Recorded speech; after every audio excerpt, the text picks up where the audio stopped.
नमस्कार, आप देख रहे हैं प्रदेश का सबसे भरोसेमंद news channel India news Uttar Pradesh Uttarakhand और मैं हूं आपके साथ हैदर जैदी।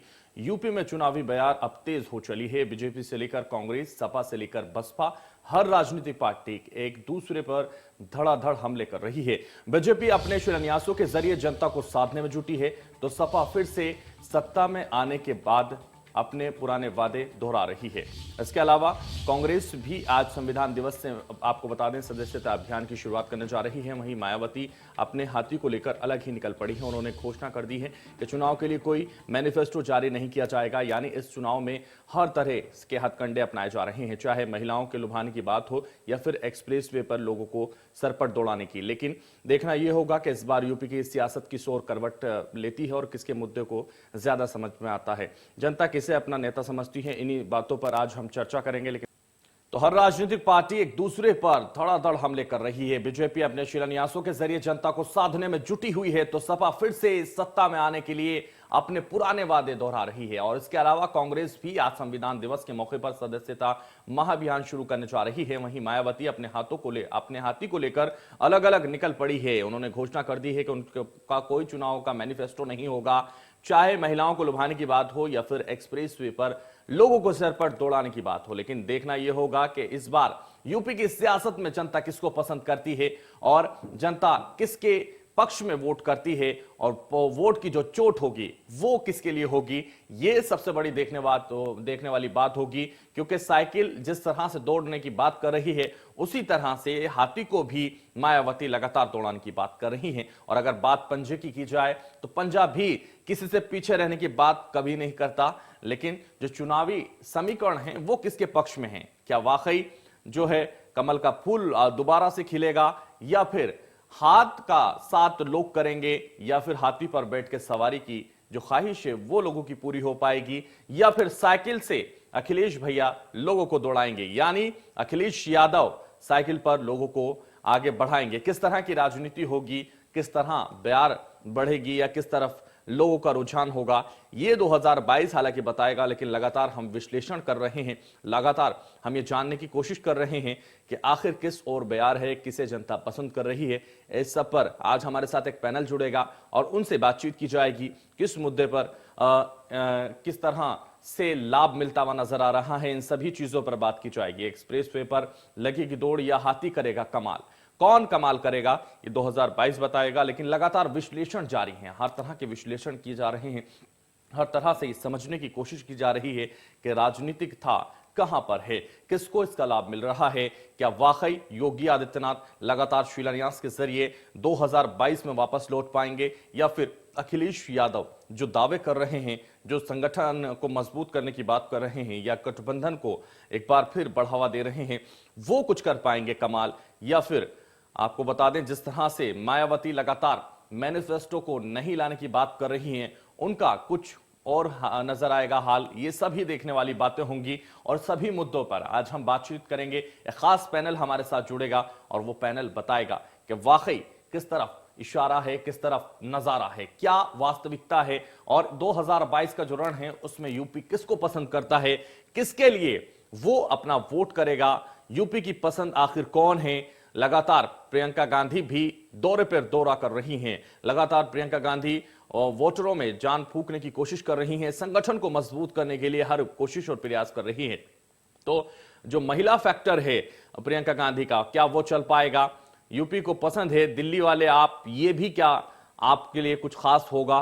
तो जिस तरह से लगातार ये दावे किए जा रहे हैं और ये कहा जा रहा है कि हम सत्ता में आ रहे हैं, हर पार्टी अपने आप को सत्ता में बता रही है, तो वाकई उस पर आज एक विश्लेषण यहां हमारे जरिए होगा। यानी इंडिया न्यूज आज उस पर एक खास चर्चा करने जा रहा है और इस चर्चा में खास मेहमान यानी हमारा एक खास पैनल जुड़ने जा रहा है, उनसे हम बातचीत करेंगे। लेकिन जिस तरह से यूपी में लगातार ये कहा जा रहा है कि हर विजय रथ यात्रा के दौरान, हर परिवर्तन यात्रा के दौरान, हर संकल्प यात्रा के दौरान, हर आशीर्वाद यात्रा के बाद ये कहा जा रहा है कि सरकार हम बना रहे हैं, तो क्या कितना दम है उनके दावों में, ये पोल भी खुलती हुई 2022 में नजर आएगी। क्योंकि जिस तरह से यूपी में कहा जा रहा है, जो वर्तमान सरकार यानी भारतीय जनता पार्टी की सरकार है, उसके द्वारा ये कहा जा रहा है हमने जो विकास किया है वो भरपूर किया है, लगातार हम करते हैं और लगातार हम कर रहे हैं।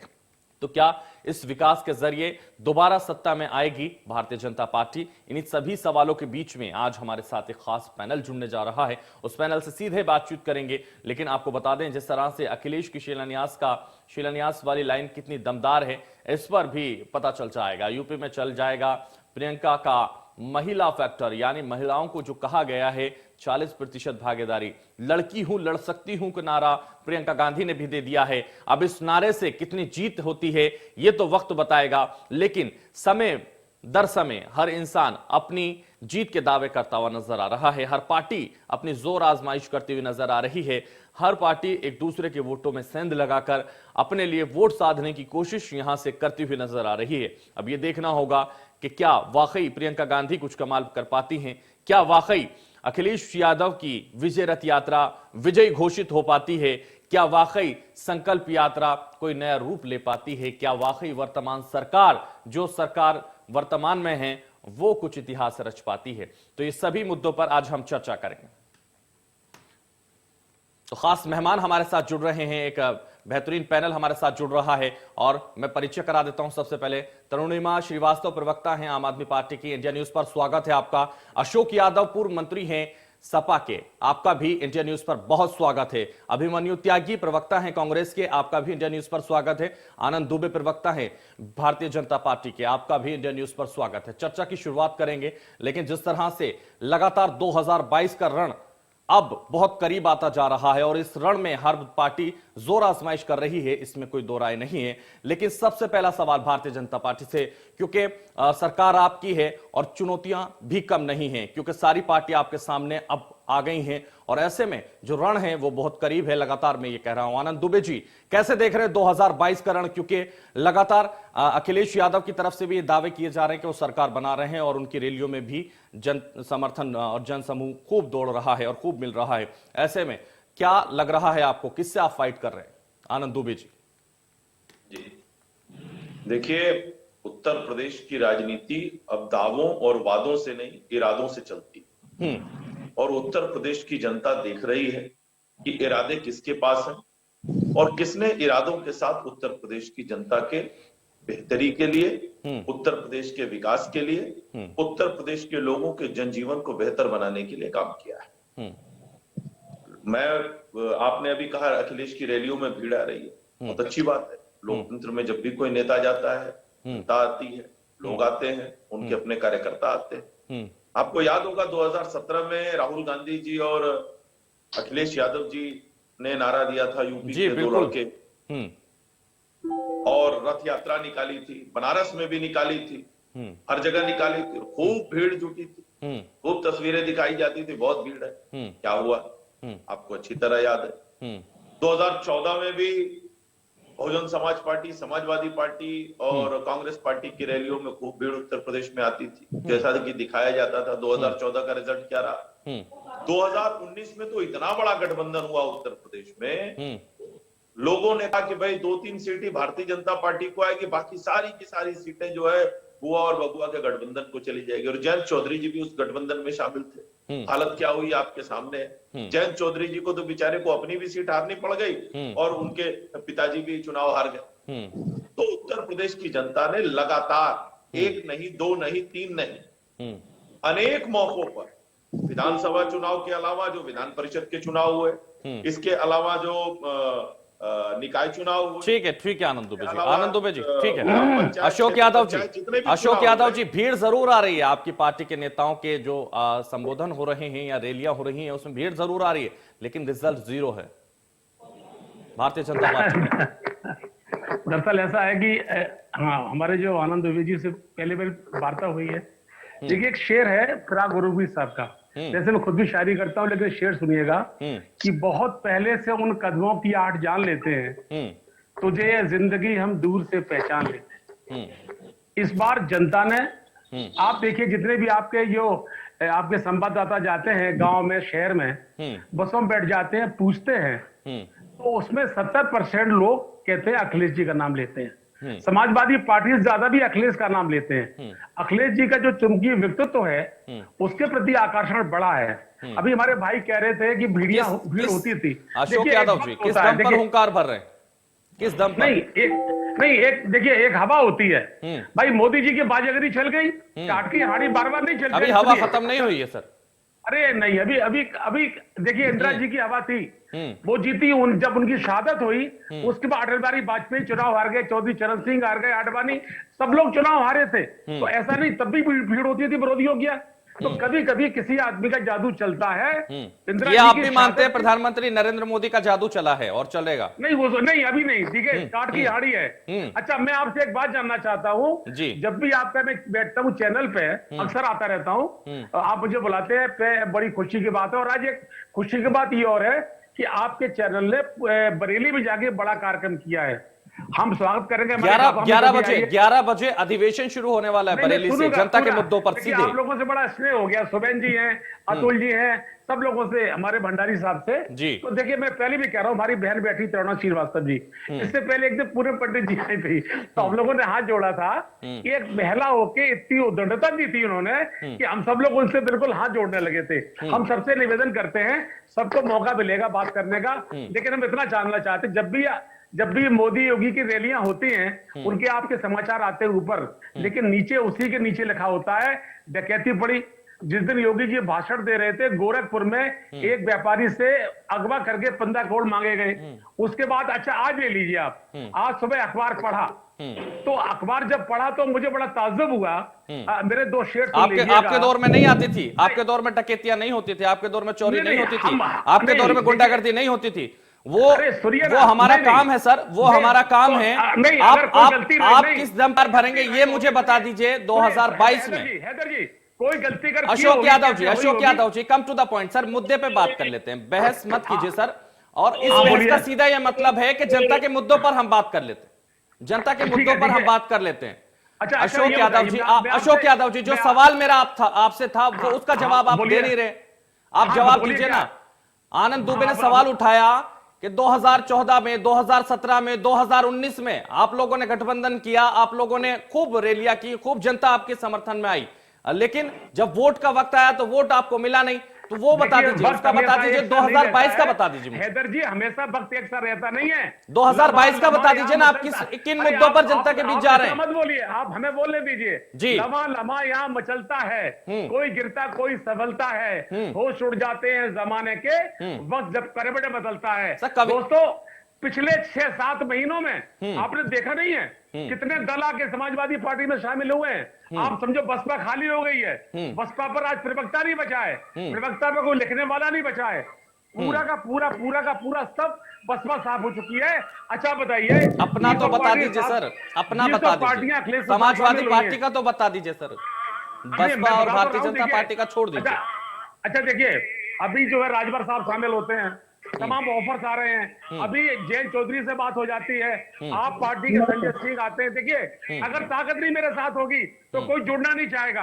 आज सब लोग अखिलेश जी के साय में आकर अपनी ताकत तलाश रहे हैं। आपकी शायरी का अंदाज भले ही ठीक हो सकता है सर, लेकिन सपा की स्थिति बता दीजिए मुझे।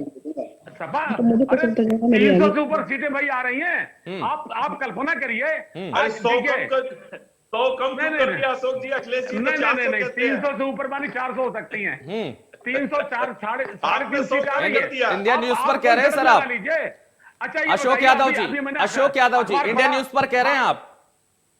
मैं कह रहा हूं, उसमें क्या दिक्कत है जी? क्या कह रहे हैं बताइए।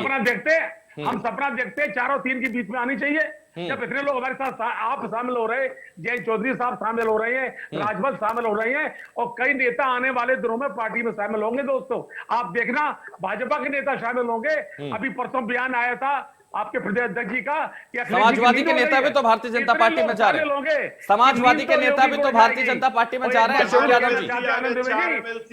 अशोक यादव जी, समाजवादी पार्टी के भी तो नेता भारतीय जनता पार्टी में जा रहे हैं। आज मैंने अखबार पढ़ा, प्रयागराज में, जिसका नाम बदल के प्रयागराज कर दिया गया, अभी कुछ दिनों पहले एक महात्मा की हत्या होती है, उसके बाद आज 4 लोगों की हत्या होती है और 25 से बलात्कार होता है। आप कल्पना करिए, अखबार पढ़िए, केवल हत्याएं बलात्कार से सारे पन्ने भरे हुए हैं कि जनता बेवकूफ है। अब काट के आगे नहीं चढ़ने वाली है।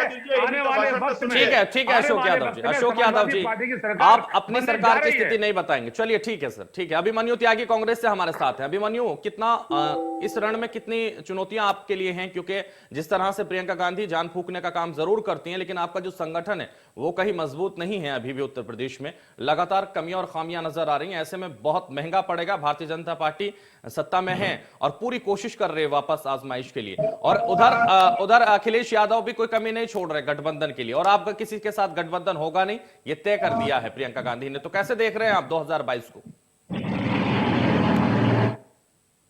देखिए, निसंदेह आपकी एक बात सही है कि जब प्रियंका जी यहाँ की प्रभारी बनी उत्तर प्रदेश की, तो उस दौरान कांग्रेस बिल्कुल कमजोर थी। दूसरी बात ठीक नहीं है सर, आपका संगठन मजबूत नहीं है। जी नहीं, ये बात पे मैं आपके इत्तेफाक नहीं रखता। दरअसल क्या है, गोरखपुर की रैली, और देखिए मैं बीच में डिस्टर्ब नहीं कर रहा था, तो मुझे भी डिस्टर्ब ना किया जाए। बिल्कुल बिल्कुल। गोरखपुर की रैली रखिए बात, और बनारस की रैली में 5-5 लाख से ज्यादा लोगों की भीड़ हुई, वो संगठन की ताकत दिखाती है। जिस तरह से कांग्रेस पार्टी ने न्याय पंचायत पर जाके न्याय पंचायत अध्यक्ष बना दिए, संगठन की ताकत वोट के बाद पता चलेगी सर। लगभग 2 लाख लोगों को, मैं खुद ट्रेनिंग का हिस्सा हूं, मैं खुद मास्टर ट्रेनर हूं, 2 लाख लोगों को हम लोग ट्रेनिंग दे रहे हैं, जो कांग्रेस पार्टी का कैडर बन रहा है। कांग्रेस पार्टी कैडर की तरफ बढ़ रही है, एक कैडर बेस्ड पार्टी हो रही है। मेरठ में भी कोई अभिमन्यु त्यागी नाम का कांग्रेस में कार्य करता है, ये बात आज पार्टी को पता है। दरअसल क्या है कि कैडर ना हो, जहां जिला अध्यक्ष को ना पूछा जाए, जिला प्रभारी को ना पूछा जाए, प्रदेश अध्यक्ष को ना पूछा जाए, तो वो संगठन नहीं रहता। जहां सीधे उनके राष्ट्रीय अध्यक्ष को पूछ लिया जाए, जिस तरह से समाजवादी पार्टी में हो जाता है, वहां बाकी किसी नेता की फोटो नहीं रहती है, सिर्फ राष्ट्रीय अध्यक्ष जी की और जो मुलायम सिंह यादव नेताजी हैं, सिर्फ उनकी फोटो रह जाती है। हमारे कमरे में जो फोटो आपकी ट्रेनिंग है ना भगत सिंह की, गठबंधन करने के बाद में समझ आया। नहीं अभिमन्यु त्यागी जी, अभिमन्यु त्यागी जी, अभिमन्यु त्यागी जी, बड़े लोगों की फोटो लगी है, अभिमन्यु त्यागी जी, लगी है। देखिए आपने ये सवाल उठाया ना, अभिमन्यु त्यागी, मैंने आपकी स्थिति पूछी, कांग्रेस की स्थिति पूछी, आप चुप हो जाएंगे। आप अपनी स्थिति तो बताइए सर। बोलिए। अभिमन्यु त्यागी जी, आप अपनी स्थिति बता दीजिए ना सर। हम एक बात, आपका संगठन कितना मजबूत है ये 2022 का चुनाव बता देगा। आप भी बता दीजिए यहाँ अपनी स्थिति तो बता दीजिए। आपकी बात मैं सुन रहा हूं। असली स्थिति बता रहा हूँ जी। तो वो असली स्थिति चालू ऐसे हुई कि प्रियंका जी ने नारा दिया कि बेटी हूं, लड़ सकती हूँ, 40% महिलाओं को टिकट दिए जाएंगे, तो एक हलचल पैदा हो गई। तो महिला फैक्टर से कमाल कर देंगे, चुनाव, महिला कार्ड खेलकर कमाल कर देंगे, मेयर का चुनाव, ये आरक्षण के तहत महिलाओं के कोटे महिला कार्ड से कमाल हो जाएगा। महिलाएं हैं आज उत्तर प्रदेश में जो कि खुद पॉलिटिकली एक्टिव भी हैं। कांग्रेस पार्टी ने उन घरों में हलचल पैदा कर दी है जो थोड़ी बहुत भी महिलाएं एक्टिव हैं, वो अपने घर में कहने लगी हैं कि सकता तो हम प्रियंका गांधी जी के साथ जुड़ जाएं और राजनीति करने लगे, क्या पता हमको भी टिकट मिल जाए, क्या पता हम लोग भी संगठन में आ जाए। जहां तक भाजपा और सपा की बात है, यहाँ जो भाजपा में जो उनका मातृ दल है आरएसएस जो है, वहां महिलाओं का अधिकार ही नहीं है बराबर में बैठने का भी। इसलिए हमेशा ये ढोल कहाँ बज रहा है, अभी तो 22 का चुनाव हुआ नहीं है, कांग्रेस पार्टी की लगता है सरकार बनने वाली है, तो ढोल पहले ही बजने लगा। ये कहीं ढोल की आवाज आ रही है बीच में हम लोगों को। वो आरएसएस जो संगठन है, वो सिर्फ महिला विरोध पे एक मानसिकवाद, अगर समाजवादी पार्टी जब से बनी है वो इतनी कमजोर कभी नहीं रही जितनी आज अखिलेश यादव जी की क्यादत में। जितनी बार भी मंत्री थी, आपको भी पता है, आप हंसिए, जनता भी हंस रही है आप पर। जितनी बार भी अखिलेश यादव जी की क्यादत में चुनाव लड़ा गया है, ये हारे हैं। बसपा से पिछले चुनाव देख लीजिए, इनके घर के लोग हारे, पूरे से 10 आगे। वक्त यही काम कर बदल गया। तब तक पिछड़ों को गुमराह करेंगे, पिछड़ों के नाम पे जो काम धंधे थे, कुटीर उद्योग थे, वो सपा की सरकार में बर्बाद हुए हैं। चाहे कहां से उद्योग हो, चाहे मेरठ बनारस, ठीक है अभिमन्यु जी, सहारनपुर का अभिमन्यु जी, ठीक है कि ये प्रयोग होते हैं राजनीति में। अभिमन्यु जी, ठीक है सर, तरुणिमा श्रीवास्तव भी हमारे साथ। अभिमन्यु जी, अभिमन्यु जी हमसे मुंह मोड़ लेंगे, ठीक है सर, बताइए अभिमन्यु जी, अभिमन्यु जी, हमारी बहन बैठी, अभिमन्यु जी, हमारे भाई और मित्र हैं। अभिमन्यु जी, जाति से लोग अभिमन्यु जी शांत हो जाइए। अभिमन्यु जी, हिंदू मुसलमान की राजनीति, अभिमन्यु जी, याद करने की राजनीति, अभिमन्यु जी, अपराध जो बढ़ गया सपा के सरकार में, अभिमन्यु जी अपराध शांत हो जो जाइए सर। गया था। ठीक है, आपकी बात सुन ली हमने, पूरा देश आपकी आवाज सुन रहा है, पूरी देश आपकी बात सुन रहा है, लेकिन अब ये 2022 में देखना होगा कि कितना वो आपकी आवाज को और बात को पसंद करता है। तरुणिमा श्रीवास्तव हमारे साथ हैं और सभी मेहमानों के साथ एक बार फिर चर्चा शुरू करते हैं। मेहमान हमारे साथ तरुणिमा श्रीवास्तव लगातार बनी हुई हैं बीच में, हालांकि मायावती जी लगातार बाइट देने पहुंच गई थी लखनऊ, तो इस वक्त उनकी बात सुन रहा था। और दलितों के लिए विकास नहीं करेगी सपा, ये इस वक्त वो कहती हुई नजर आई हैं। समाजवादी पार्टी के लिए समाजवादी किसी दलित का विकास नहीं करती। और तरुणिमा जी, मैं श्रीवास्तव के पास मैं वापस लौटूंगा। तरुणिमा जी, लगातार जिस तरीके से आम आदमी पार्टी भी 2022 के रण में कूद चुकी है, 2022 को आपके लिए बहुत बड़ी चुनौती है, लेकिन समाजवादी से गठबंधन, क्या यही जीत का एक मंत्र आप मान रहे हैं? उत्तर प्रदेश का इतिहास रहा है कि जो भी पार्टी उत्तर प्रदेश में लड़ती है वो कहीं ना कहीं किसी न किसी छोटी बड़ी पार्टी से गठबंधन करती है। क्या भाजपा के छोटी छोटी पार्टियों से गठबंधन नहीं है उत्तर प्रदेश में? कौन इसको डिनाई कर सकता है? हर पार्टी आपने ये मान लिया कि आप भी छोटी पार्टी है। आपने ये मान तो लिया ना कि आप भी बहुत छोटी पार्टी है। कौन सरकार आपने ये मान लिया ना तरुणिमा जी, आपने ये मान लिया आप भी छोटी पार्टी हैं। बिल्कुल, ये इतिहास है हमारे उत्तर प्रदेश का। क्या भाजपा ने बसपा यूपी में छोटी है। अभी हाँ, यूपी की बात कर रहे हैं हम। और अब ये देखिए, ये दावे किए जा रहे थे सभी सीटों पर चुनाव लड़ेगी आम आदमी पार्टी, किसी के साथ गठबंधन नहीं करेगी। लगातार ये कहा जा रहा था मनीष सिसोदिया, संजय सिंह और अरविंद केजरीवाल की तरफ से। अब चुनाव आते आते गठबंधन की तरफ बढ़ गए, अब छोटी पार्टी लगने लगी अपनी। पूरे यूपी का रण अकेले साधने चले थे संजय सिंह। तरुणिमा जी, और भाजपा ने फायदा पहुंचाने के बाद फिर जनता जो है घाटे पे आ जाएगी। जनता फिर प्रताड़ित होगी, क्योंकि इनके जो भी मैंने आपको वादे गिनाए हैं, अभी तो मैंने आपको 5-6 वादे ही बताए, अगर मैं और बताती तो आपके सबके कान खुल जाते कि 35 वादे किए थे भाजपा सरकार ने, लेकिन उसमें से एक भी पूरा नहीं। 500 किए थे, एक पूरा नहीं किया है। 35 वादे जो है मैनिफेस्टो में उनके लिखे हुए थे। अब सहयोग करने लगे अशोक यादव जी, गठबंधन की खबरें आते ही आप सहयोग करने लगे आम आदमी पार्टी को पूरी तरह से। नहीं, इंडिया न्यूज पर भी सहयोग देना शुरू कर दिया तरुणिमा जी को। वो अच्छी बात, देखिए वो अच्छी बात कह रही हैं। हमारी बहन जिस तरह से जब गठबंधन हो जाता तो अच्छा ही लगता है सब। भाजपा के पाप, अभी आपका गठबंधन कांग्रेस के साथ नहीं है तो कांग्रेस बुरी लग रही है। जवाब ले लीजिए। बसपा, तो आप ये बताइए कि मायावती, आनंद दुबे जी आ रहा हूं आपके पास अभी, इसलिए नहीं। तरुणिमा जी को सुन लीजिए। कि हमने तो दिया ही नहीं, तो तरुणिमा जी को तो आधे घंटे से सुन रहे हैं भाई। लेकिन बीच में मुझे जाना पड़ा था सर, पैनल को कोई नहीं सुन रहा था, बीच में मायावती जी को सुनने के लिए जाना पड़ा। नहीं लाऊंगी मैं, तो ये तो क्या ना, ऐसे ही हमारे और भाई भी है, ऐसे ही और पार्टी। ठीक है, आनंद दुबे जी रिएक्शन जल्दी, फिर चर्चा को समाप्त भी करना है। आनंद दुबे जी रिएक्शन। जी, तरुणिमा जी ने कई चीजें उठाई, कहा कृषि, किसानों की बात की, नौकरी की बात की, राम मंदिर की बात की, और भी चीजें की मैं बता देता हूं इनको। किसानों की इन्होंने बात की, कितना कर्ज माफ किया। हम मैनिफेस्टो में कह के आए थे 1-1 लाख रुपए तक का किसानों का कर्ज माफ करेंगे। 86 लाख किसानों का 36,000 करोड़ का कर्ज माफ किया उत्तर प्रदेश की सरकार ने पहली कैबिनेट बैठक के ठीक बाद। नौकरी की जहां तक बात है, 4.25 लाख सरकारी नौकरी, 3.5 लाख संविदा और 2.5 करोड़ प्राइवेट रोजगार दिए हैं। वादा 70 लाख का था, दिया 2.5 करोड़ प्राइवेट रोजगार और सरकारी नौकरी 4.25 लाख और संविदा पे 3.5 लाख।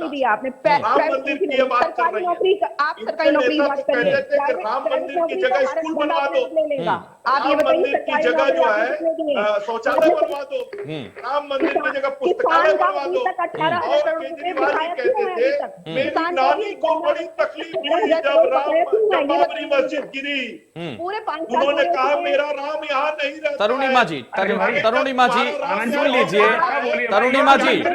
तरुणिमा श्रीवास्तव जी सुन लीजिए, आपको भी सुना है। तरुणिमा जी, अशोक यादव गठबंधन के साथ साथ देना भी शुरू कर दिया। अभी मंदिर की आनंद दुबे जी, आनंद दुबे जी, अब अशोक यादव आनंद का दुबे जवाब जी, दे देता हूं। आनंद दुबे जी शांत हो जाइए। अभिमन्यु जी, अभिमन्यु से रिएक्शन लेना चाहूंगा। अभिमन्यु कुछ कहना चाह रहे हैं, अभिमन्यु जी। मंदिर नहीं बनाने वाले, इन्होंने तो हैदर जी सुनिए, जल्दी जल्दी सर, जल्दी, चर्चा में समय बहुत कम है। आनंद दुबे जी जल्दी जल्दी। तरुणिमा जी शांत हो जाइए। तरुणिमा जी, तरुणिमा जी शांत, तरुणिमा जी शांत हो जाइए। आनंद दुबे जी जल्दी। अशोक जी ने 3-4 जो है बड़े स्तरहीन शेर पढ़ दिए डिबेट में बैठ शेर के। नहीं है वो। मैं उनको अच्छा है बताना ये। चाहता हूं कि जल्दी जल्दी आनंद दुबे आप जी, जानते जल्दी नहीं मुझे शायरी क्या समाप्त होती करना है। होगा। मैं इनको बताना चर्चा चाहता को हूं यहीं कि रोक। तुम्हारे राजस्थान का शेर पांव को आप के गलत नीचे कहते कोई हैं। जमीन नहीं, और अफसोस इसका है कि फिर भी तुम्हें यकीन नहीं। क्या आपने बात? जमीन, आपके पैर के नीचे से जमीन शेर- खिसक चुकी शेर है, के बदले और शेर से अफसोस प्रहार। इसका है किसके है? कि आप शायरी भी ओ, शुरू अभी कर दी हमारे सर। साथ आ गया भाई, और दुबे जी सुन लीजिए, दिखाई नहीं पड़ता और है। सुन लीजिए, वो दिन समाचार गुल हुए पढ़िए जब तो पसीना गुलाब होता था अशोक जी, वो दिन गुल हुए जब पसीना गुलाब होता था, पवित्र भी बोलो तो वो खुशबू नहीं। वो दिन चले गए जब समीकरण, ध्रुवीकरण, तुष्टीकरण की राजनीति चलती थी उत्तर प्रदेश में, और आपके पास मुद्दे नहीं है। अशोक यादव जी, अशोक यादव जी जल्दी, अशोक यादव जी जल्दी जवाब दीजिए। बस एक मिनट में, एक मिनट। जी, बिल्कुल। आनंद जी, मैंने आपको जल्दी, सुन जल्दी। लिया। देखिए मेरे सामने ये फोटो दिखाने का वक्त नहीं है, सर। आपने मेरी बात सुन लीजिए। जल्दी, जल्दी, नहीं, आपका जल्दी। टाइम कम है। देखिए अभी मोदी जी ने यात्रा की थी राजभवन से अरे लेके। भाई जिन्ना, अरे पुलिस, जल्दी। अरे सुन लो ना। अशोक यादव जी, अशोक यादव जी सुन रहा है देश, जल्दी बोलिए। अरे अरे, जिन्नावादी एक मिनट सुन पार्टी लीजिए। जवाब मैं दो। ये- आनंद दुबे जी, आनंद दुबे जी, आपको जिन्ना आनंद दुबे जी, आपको पूरा वक्त भाई। दिया। आनंद दुबे जी, अरे भाई, आनंद फिर दुबे गलत बात जी, है अशोक ये। यादव जल्दी। अरे आप जिन्ना, आडवाणी कौन? आडवाणी आपके दल के थे जाके जिन्ना के कपड़े पे माथा टेका था। शेर से शेर का प्रहार किया सर, तंजिया अंदाज में। आनंद दुबे ने भी आपका। चलिए, चर्चा को मुझे समाप्त करना होगा। आज सब आप लोग चर्चा में जुड़े, आपका बहुत शुक्रिया। तरुणिमा जी, अशोक यादव जी, अभिमन्यु त्यागी जी, आनंद दुबे जी, चर्चा में जुड़ने के लिए बहुत शुक्रिया। और लगातार जिस तरह से 2022 के रण को साधने की कोशिश की जा रही है, हर पार्टी जोर आजमाइश कर रही है। अब यह देखना होगा कि जनता किसको पसंद करती है। तो फिलहाल इस चर्चा में बस इतना ही। दीजिए मुझे इजाजत और आप देखते रहिए इंडिया न्यूज।